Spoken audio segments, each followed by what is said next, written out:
So, as you know, I put out banner signs. Like every month, I probably buy like 100 banner signs, like $100.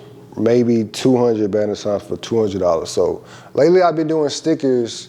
It's like these little stickers, like Mario's by House. I don't know if you've seen them or not. I put them on abandoned houses, like on the door, or I put them on Chase or Bank of America or Wells Fargo. I put it like on a pole where you like right by where you deposit and withdraw your money. So I've been putting them everywhere, like in Westheimer, A-Leaf, Missouri City, Southwest, South Park, on North Side, 290. So I got a phone call from this lady. Just got back home. I think I worked out. She texted me around 12 o'clock. She was like, hey, look, can you come and look at my house to buy it? I was like, okay.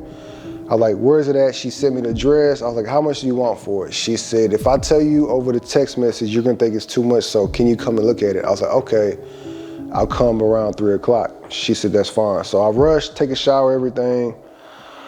I'm doing my little research on my way over there, and Zillow's saying the house is worth anywhere between 180, the ARVs anywhere between 185 and 200,000. So I get there, I look at the house. The house is in relatively good shape. I think there was a broken window. It needed like another AC unit because she had like wall units. Needed to paint the cabinets, paint probably the walls again. And so we're talking, I'm trying to build a rapport, trying to get to know her. And then I'm like, how much do you want? She said she wanted 150, and I was like, because of the AC and everything, the window, you know, I gotta do a whole new paint job. Can you do 120? She agreed, but she was like, I don't want, if you can't buy the property, let me know. And I was like, okay, well, I'm probably gonna send contractors out. We're gonna get estimates. Because I didn't know if that was a good price or not yet. I didn't know if I wanted to wholesale it. So, I was told I was gonna send out contractors, and those really were gonna be other investors trying to buy the property. So she agreed. I told her I'm opening up title Monday morning.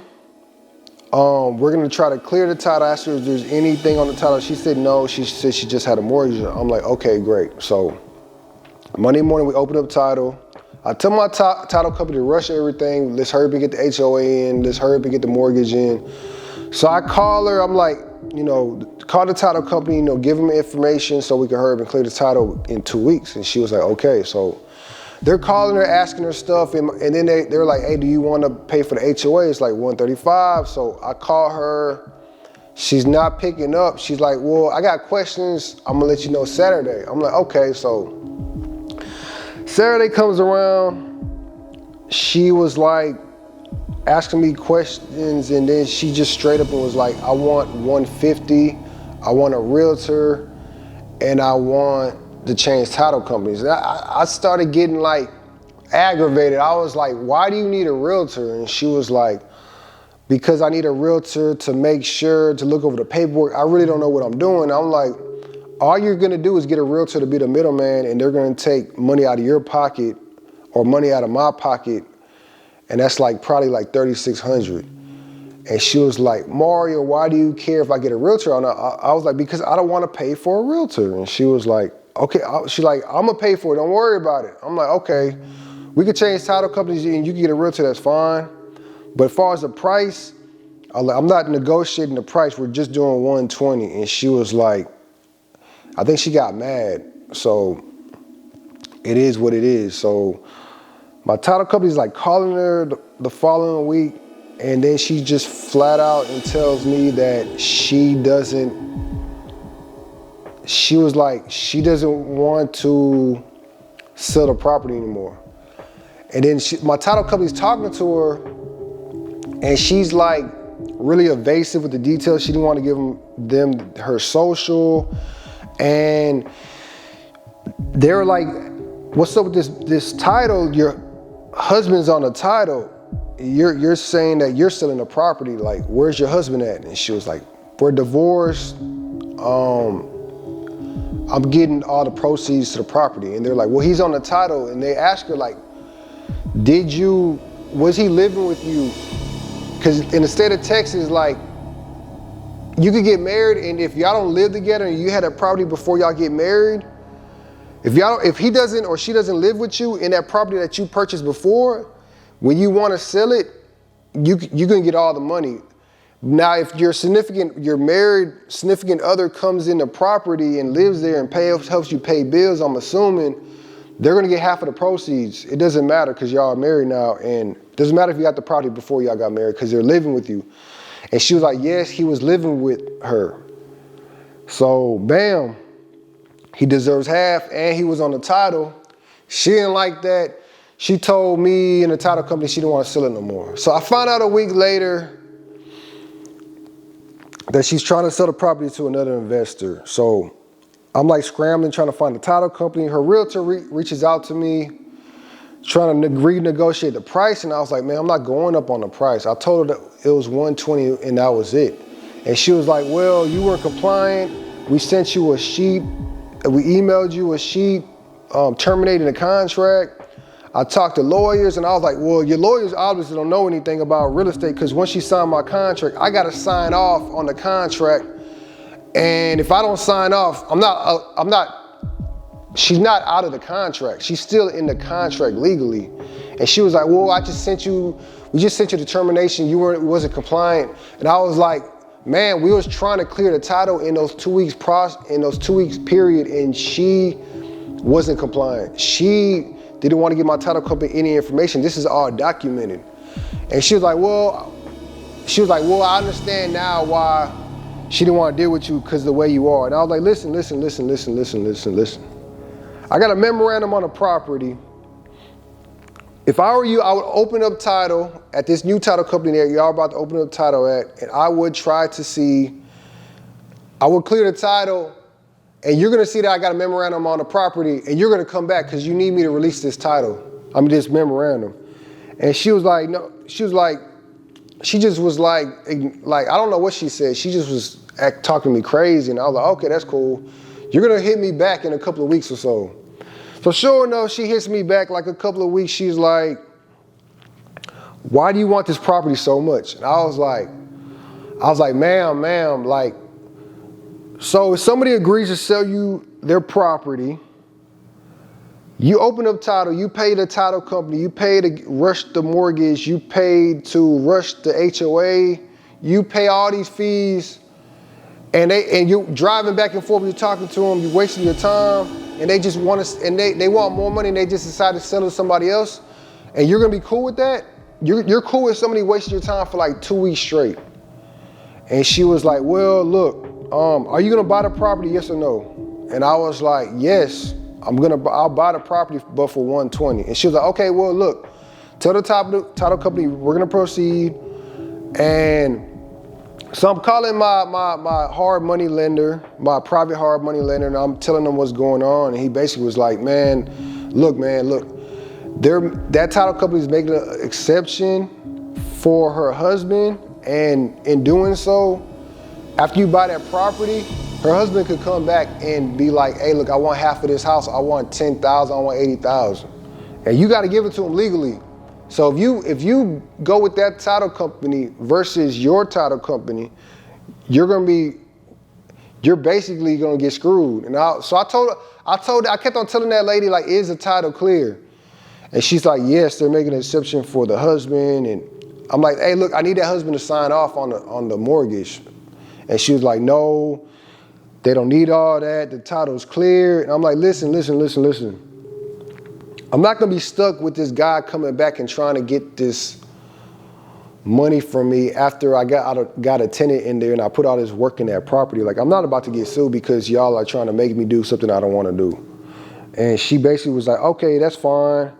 You either give the title company earnest money, proceed, or sign a release form for the memorandum. I'm like, listen, lady, listen, just find another investor and put my $20,000 fee on top of what you're selling it to the investor. And she was like, man, we would rather sell it to you than to give you any money. I'm like, okay, that's cool. I was like, this is my lawyer's phone number. If you got any problems with what I'm doing or whatever, just contact my lawyer. And she was like, all right, you're gonna hear from my lawyer. I'm like, okay, cool. So literally that day after the dispute, I want to say like 10 o'clock at night, I'm like laying in bed, like my son's next to me, we're falling asleep, and I get like this text from DoorDash, and it was like, you just, MSLS Enterprises just signed up for DoorDash. And then I'm getting all these like 24-hour fitness, and I'm getting LA Fitness, all these emails. So I called my wife, she's in the other room. I'm like, hey, look, did you sign up for DoorDash? She was like, no. And I'm like, all right, that's cool. I go to sleep, and my wife, she sleeps like at 3 or 4 in the morning. So she texts me at 3, and she was like, man, she's trying to hack our Instagram and our Facebook. So look, she had my email, she had my business name, she had my phone number. She Googled me basically, and then she found my old address. So she found my parents' stuff, information. So she's signing up my parents too. She signed up my wife for all this stuff. That morning, literally, I had like 20 missed calls. The Army called me. She signed me up for the Army. She signed me up for, she signed me up for the Army. She signed up for like Medicaid. She like emailed the governor, the senator, something. She signed me up for everything, like medical stuff, jobs, anything you could think of, like all in my email address. I'm getting mad phone calls. This happened for like 2-3 weeks straight.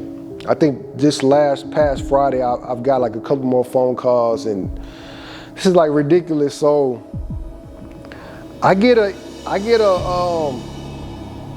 letter from her lawyer basically stating like that I tried to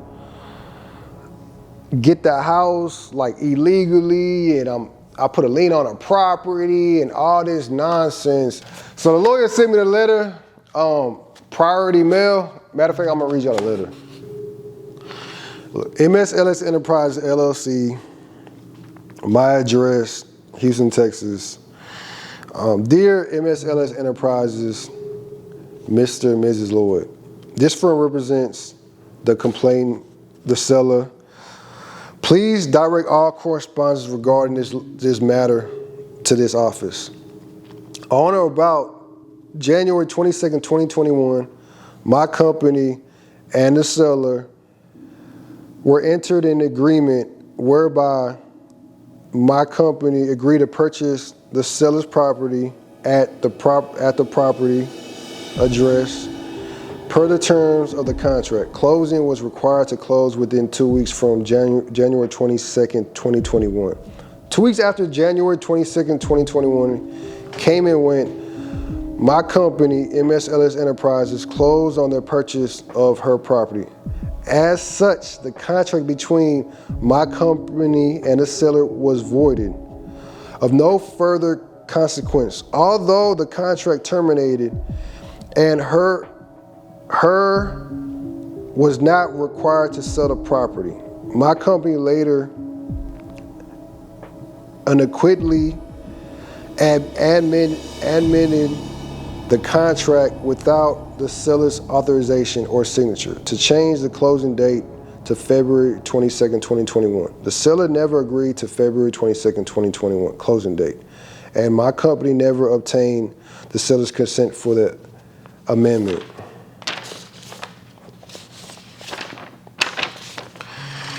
Not only my company attempted to authorize the amendment, the contract, my company also recorded a clout on the property title that is currently preventing the seller from selling or transferring the property to someone else.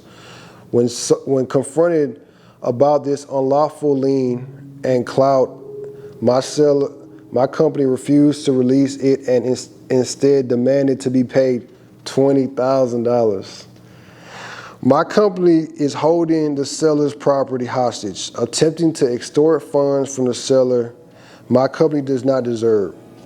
The seller demands that my company immediately remove their lien and clout cloud from the property and Harris County real property records. My company fails to do this within 5 days from the date of this letter. My seller will file a suit against my company for this deceptive and fraudulent practice. In this lawsuit, my company will be responsible for all the seller's damages, attorney fees, and costs. My company will be subject to additional damages because my company is despicable conduct and tactics. The seller will not tolerate my company's behavior. So my lawyer hits their lawyer back and basically no response. Basically, she hired a lawyer like $250 to send me like a deceased letter and trying to scare me that I'm gonna release the memorandum, and I don't have to do anything. I don't have to do anything. Like, at this point, I don't even want the property anymore because the freeze came. Her realtor told me her pipes busted. I don't know if she fixed that problem right. At this point, she might put holes in the wall. She might put concrete in the sink or in the toilet. Like, ain't no telling. Like, I don't even want to see this lady no more. I don't want to see the realtor no more. I just want them to pay me for my memorandum, for wasting my time. I told her $20,000 negotiable. I told them, they could give me like $10,000. I'll take 15, I'll take 5, I'll take 5,000, but she said she didn't want to give me no money, and here we are. So I'm just chilling. I got 5 of the houses on the contract. I'm closing this coming week on 2 wholesale deals. So I'm good. I'm not sweating at all. Like, we could go to court. She's gonna lose because when the judge sees that she's trying to sell the property without her ex-husband making any money off the property, she's trying to do, and that's illegal. She stated that he lived with her, and she put him on the title. I don't know why she put him on the title. Now she's trying to get me to take this L, and I'm not gonna take any more L's. I'm done with that. So so that was a letter. Let me know in the comments below what you think of the letter. Let me know if you think she's crazy. I mean, in her email, she's like a witch, so she probably did voodoo on me. That's probably why I'm having all these problems and stuff. So, man, y'all pray for me if you can. Look, this one, if I get 100 likes, I'm gonna send y'all a Beats by Dre. Just 100 likes, 100 person, y'all get a Beats. Or I might do $100, maybe $100. Let me know which one you want. I might just do 100. Also, don't forget my affiliate links. SoFi, you sign up, you get $50. You put deposit $500. Chase, you sign up. Chase Freedom, you sign up, you get $100 credit. Discover, you sign up. Discover credit card, you get $50. You sign up for M1 Finance, deposit $100, you get $30. Sign up for Webull, sign up, deposit $100, you get 4 stocks. That's it. All right, y'all have a nice day.